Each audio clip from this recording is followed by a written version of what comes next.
Yeah, I was just thinking about death and a lot of our misgivings and miseducation about what death means.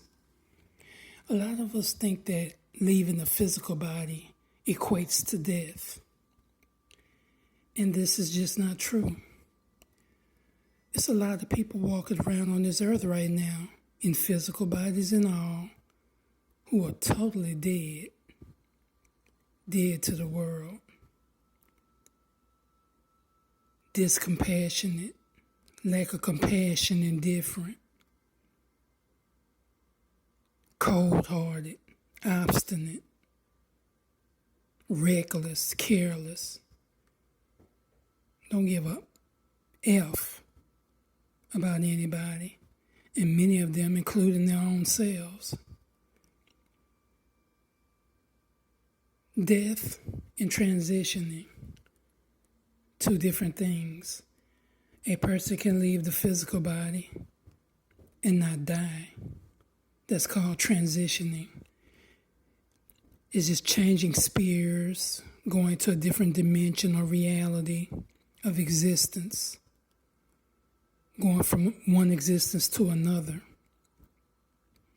You can be here on earth, walking around in a whole vessel, whole fleshly body, and be dead.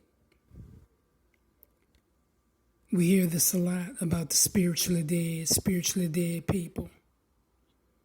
And this is an actuality that we must face. Death and transitioning is two different things. Our ancestors knew this, and they knew that there was a difference. We didn't even have a word for death back in ancient and so-called prehistoric times, for lack of a better word on my part, as far as using the word prehistoric. Before notated or written history, original people of the earth, the so-called black or darker races, had no word for death. And that's because we didn't die back then. We just transitioned from one existence to the next, one dimension, system, or whatever you would like to use as a noun to describe a different sphere of reality or existence. Death is a later day and a newer concept for us, because many of us are dying now. With the advent of a lower dimension and energy, the lowest we've ever existed in, the lowest we've ever went, this hell or abyss, this Hellenism that we exist in on planet Earth now, this entrapment, this prison that we find ourselves in, ruled over by this being that we equate to being the devil. The devil. Yes, I came across something that's very interesting concerning this word, the devil. Well, first off, the devil is another word or noun meaning opposition. So any being in opposition can be a devil. But we look to this word, the devil, as meaning a being that's in opposition to what's righteous or good. And rightfully so. Because most people that we think of as devilish or do devilish things is usually for bad reasons and they have bad intentions. And I have something that I would like to read here that I came across earlier concerning the devil.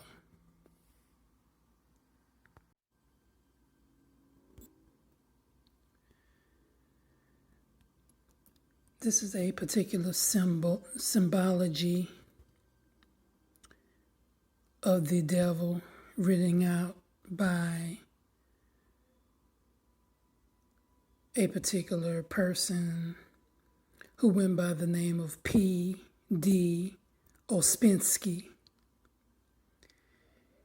And he wrote, "Black, awful night enveloped the earth. An ominous red flame burned in the distance. I was approaching a fantastic figure which outlined itself before me as I came nearer to it. High above the earth appeared the repulsive red face of the devil, with large hairy ears, pointed beard, and curved goat's horns. For all you goats out there. A pentagram pointing downwards shone in phosphoric light between the horns on his forehead. Two large gray bat-like wings were spread behind him. He held up one arm, spreading out his bare, fat hand. In the palm, I saw the sign of black magic. A burning torch held down, end in his other. Hand emitted black, stifling smoke. He sat on a large black cube, gripping it with the claws of his beast-like shaggy legs. A man and woman were chained to the cube. I personally see this as the original man and woman in their fall into the third dimensional realm, falling from their higher grace, from their higher selves. I see this as the fragmentation of a Tsar, or who went from Kemet to Egypt.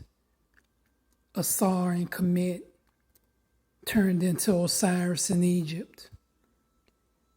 Him being cut apart by his brother, his jealous brother Set, also known as the devil, in Kemet or Egypt. And Set was jealous of his brother and was always seeking a way to bring him down into ruin until his jealousy got the best of him and caused him to murder his brother. And he cut his brother up into pieces and spread those pieces around. He hid them by spreading the pieces around, hiding them in different places. This representing the fragmentation of the mind of the higher man that broke him down into pieces into a lower man. And his wife, or Set, or Isis, having to look for those pieces because of her love for her man, looking for the pieces of her man to put him back together again. And then when she did, it was one thing missing. You want to know what it was? It was his penis, his phallus. She couldn't find it. Representing she couldn't find her man's manhood. Being brought down into a lower place, losing his mind, fragmenting. He lost his manhood. She loved him so much, she wanted to bring him back to his former higher self. So she took it upon herself, and it was her quest to find her man's penis, phallus, his manhood. And when she couldn't find it, she went to the gods, the deities, and asked them to help her. One of the deities pitied her and granted her request by helping her to come up with the idea to recreate his phallus by helping to rebuild him and bringing him back into his manhood, helping him to find his manhood. She replaced it with a new one. And once she did that, she helped to bring him back up into not only his former status, but into his godhood or his deityhood.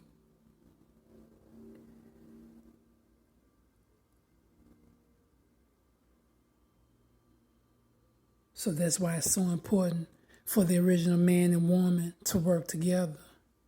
Because these stories are not just about mythical creatures and beings and people. These are our stories, and we're living them out here. These stories were and are about us.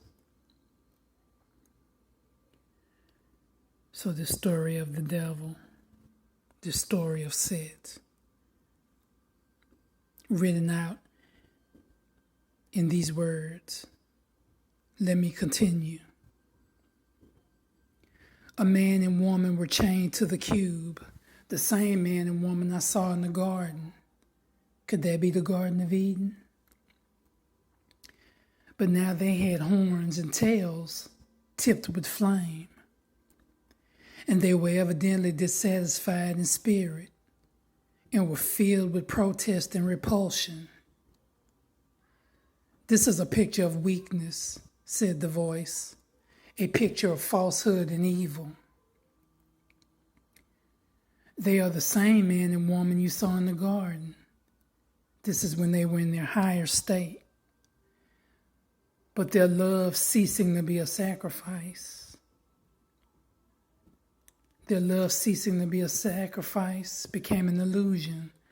This man and woman forgot that their love is a link in the chain that unites them with eternity, that their love is a symbol of equilibrium and the road to infinity. We often hear about this war between the black man and woman. Is this the same thing that we're hearing in this interpretation of the devil in the tarot deck? Could this actually be the same man and woman in our stories, from here to commit throughout the earth? Could this be the same man and woman, the original man and woman? Adam and Eve, or Set and Asar. I believe in East Indian culture, it would be Shiva and I'll get back to you on that, but it's Shiva and his consort. So we have examples of this all over the earth. This is a man and woman that forgot their love for each other. They forgot who they were, and that their love was everlasting and infinite.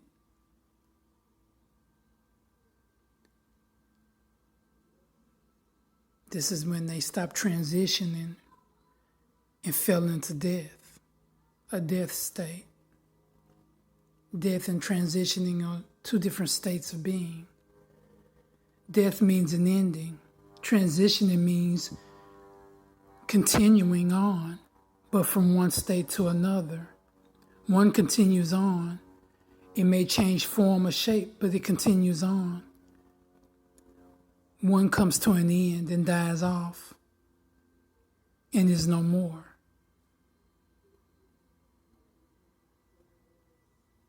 They forgot that it is a key to the gate of the magic world. The torch which lights the higher path. They forgot that love is real and immortal, and they subjugated it to the unreal and temporary. Materialism, lust, unbridled passions, twisted desires. I'm adding my own interpretation to this interpretation. So while I'm reading Ouspensky's interpretation of the devil and the man and woman tied to the devil, I'm giving my interpretation of his interpretation.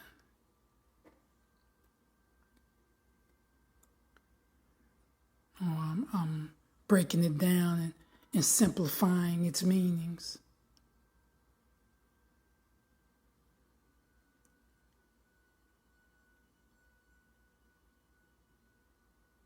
and they each made love a tool for submitting the other to himself. And don't we often see this in patriarchy? The woman must serve, the woman must do this, the woman must obey me. I am the dominator of this relationship. I am the one controlling everything.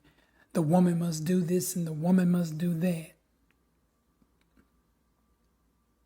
Yes, this toxic patriarchy that has taken over the land and the world. I'm not saying patriarchy in itself is toxic. I'm saying the patriarchy that has taken over this land and this world is toxic. There is a divine patriarchy and there is a toxic one. And we have been entrapped in a toxic one for centuries now, even millennia. It says, and they each made love a tool for submitting the other to himself. So they both forgot who they were and who they are. So you have a lot of people walking around now with false identities, illusionists, living in an illusion, within a delusion within their minds, because the mind fragmented and fell to pieces. Then love became dissension and fettered. Dissension meaning division, separation. Fettered means something tied down or imprisoned, held in place. Love became dissension and fettered them with iron chains to the black cube of matter, materialism, the third dimensional existence, on which sits deceit. Who did it say was on that black cube? The devil. The devil sits on that black cube, holding on with his claws. And I heard the voice of the devil. I am evil, he said, at least so far as evil can exist in the best of worlds. In order to see me, one must be able to see unfairly, incorrectly, and narrowly. I close the triangle, the other two sides of which are death and time. In order to quit this triangle, it is necessary to see that it does not exist. It's an illusion. It's all in the mind. But how to do this is not for me to tell, for I am the evil, which men say is the cause of all evil, and which they invented as an excuse for all the evil that they do. They call me the Prince of Falsehood, and truly I am the Prince of Lies, because I am the most monstrous production of human lies.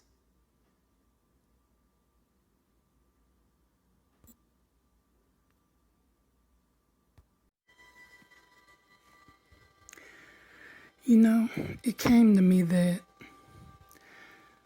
there was a time when I thought that I was doing this for other people. And, you know, if others can benefit from what I share, that's great. But what I've come to realize is that I'm doing this most of all for myself. This is what I am doing for self. Because if I didn't live in my truth, I wouldn't be able to live with myself. And I must do that, no matter what.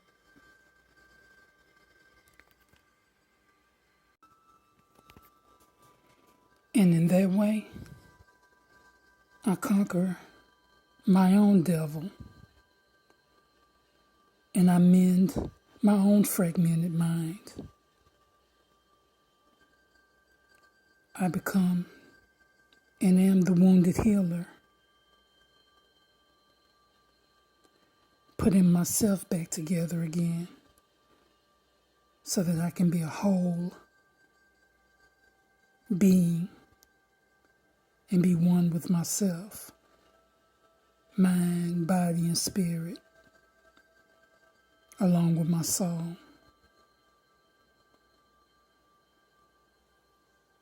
So although there are parts of me that do this to benefit others, if they can benefit from it, fine. But most of all, I do this for ourselves